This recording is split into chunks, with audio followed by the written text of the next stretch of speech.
Dimanche a lieu le seul et unique tour des élections européennes. Et qu'on veuille voter ou non, c'est important de savoir ce qui se joue niveau démocratie. En plus, avec 38 listes côté français, les propositions sont nombreuses et le choix est pas facile. Et comme vous le savez, on est une petite équipe, genre toute petite. Et du coup, aller interroger tout le monde, c'était vraiment impossible. Donc on a décidé d'aller voir une candidate d'une liste qui propose beaucoup de choses sur le sujet. Du RIC européen au combat contre les lobbies, en passant par le droit de vote à 16 ans. Et par souci d'objectivité, et parce qu'on pense pas forcément que cette liste est la meilleure sur tous les points, on vous a mis des points de comparaison tout au long de la vidéo, avec les autres parties et les autres programmes. On a essayé également d'inclure des petites listes et de se limiter aux sujets qui touchent vraiment à l'Union européenne et au pouvoir des eurodéputés. On reviendra un peu sur tout ça en fin de vidéo. En attendant, on vous laisse avec Priscilla Ludowski. Elle est 9e sur la liste Europe Écologie, mais pas encartée. Elle a été aussi une des initiatrices du mouvement des Gilets jaunes, mais elle a surtout défendu très fortement les enjeux de démocratie durant cette campagne européenne.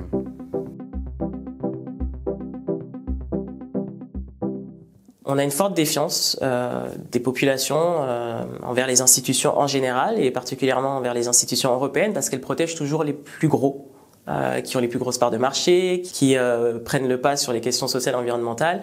Mais on a envie aussi de défendre nos intérêts locaux, nationaux, sur des questions alimentaires, sanitaires et de solidarité.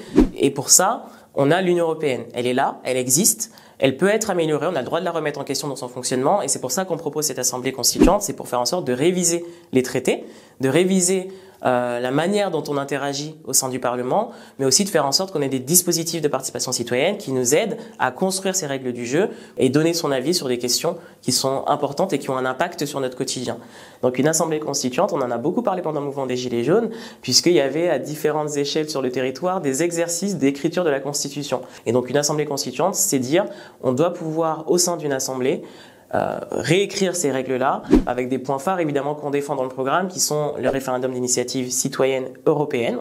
On a l'initiative citoyenne européenne qui est l'ICE mais qui prévoit qu'en fait il y ait 7 citoyens et citoyennes à l'échelle européenne, en tout cas dans différents pays, qui puissent porter une initiative commune auprès de la Commission. Là l'idée c'est de faire en sorte qu'une personne à titre individuel puisse déclencher un débat public au sein de l'Union et déclencher un référendum par la suite. C'est assez inédit. On a aussi la question du droit de vote à 16 ans parce qu'on a de plus en plus de militants et militantes très jeunes qui se mobilisent, qui sont déjà engagés à l'échelle de leur établissement scolaire, de leurs universités, etc. On est déjà pénalement responsable en France à 16 ans. Pourquoi on ne pourrait pas donner son avis par l'intermédiaire du vote? On peut considérer que c'est une aberration démocratique de ne pas pouvoir proposer des lois en tant qu'eurodéputé. Alors, on peut proposer des amendements, mais c'est pas satisfaisant. On est élu directement par la population au sein d'un État membre. Ce n'est pas normal qu'une fois qu'on arrive au sein de l'institution, de ne pas être capable, parce que les règles du jeu ne le permettent pas, de proposer des directives simplement parce que ce n'est pas prévu. Donc c'est quelque chose qu'on porte fortement dans le programme. On a bien vu depuis quelques années qu'il y a un certain recul de nos libertés associatives, libertés collectives, individuelles. C'est important qu'on protège les associations et les ONG qui militent sur les questions sociales et environnementales. Donc on porte deux choses concrètes. La possibilité qu'elles soient financées directement par l'Union.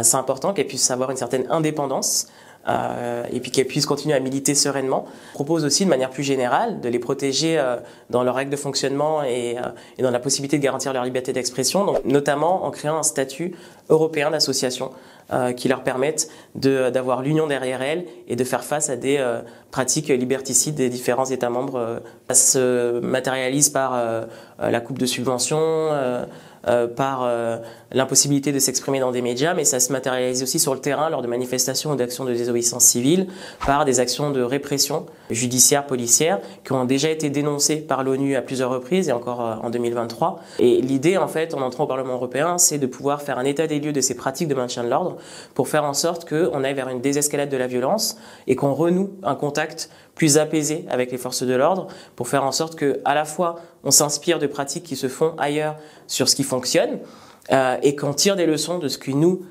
paraissent liberticides et d'améliorer nos pratiques. Une victoire importante a été obtenue sur le dernier mandat. C'est la reconnaissance du crime environnemental. C'est une victoire importante. Pourquoi? Parce qu'en face, on a des lobbies qui sont contre les mesures sociales et environnementales. Et donc, elles ont accès au Parlement européen. Une mesure forte qu'on porte, c'est de leur supprimer leur badge d'accès pour éviter de multiplier leurs tentatives d'influence auprès des eurodéputés.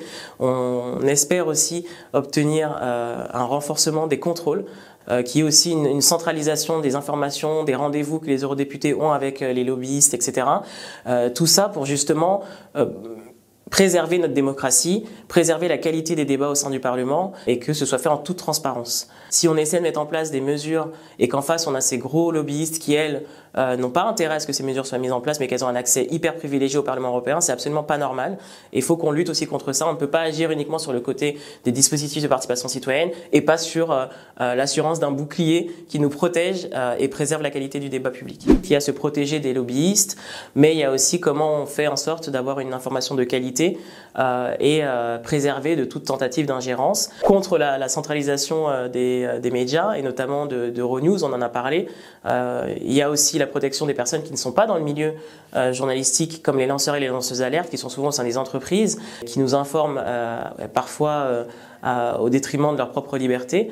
Et c'est important qu'on ait un statut qui les préserve davantage, même s'il existe déjà des lois et des règles qui les protègent, mais pas suffisamment. Pourquoi cette question de la démocratie, elle est vraiment importante pour ces élections européennes? Parce qu'on a noté un fort recul de nos systèmes démocratiques. On a une montée des autocraties, on a une extrême droite face à nous qui progresse, et c'est important qu'on ait notre voix qui soit représentée au sein du Parlement. C'est important qu'on puisse mettre en place des outils qui nous permettent de contribuer avec les associations, avec les syndicats, avec les collectifs, à faire en sorte qu'on ait des mesures qui soient socialement justes et qui soient écologiques.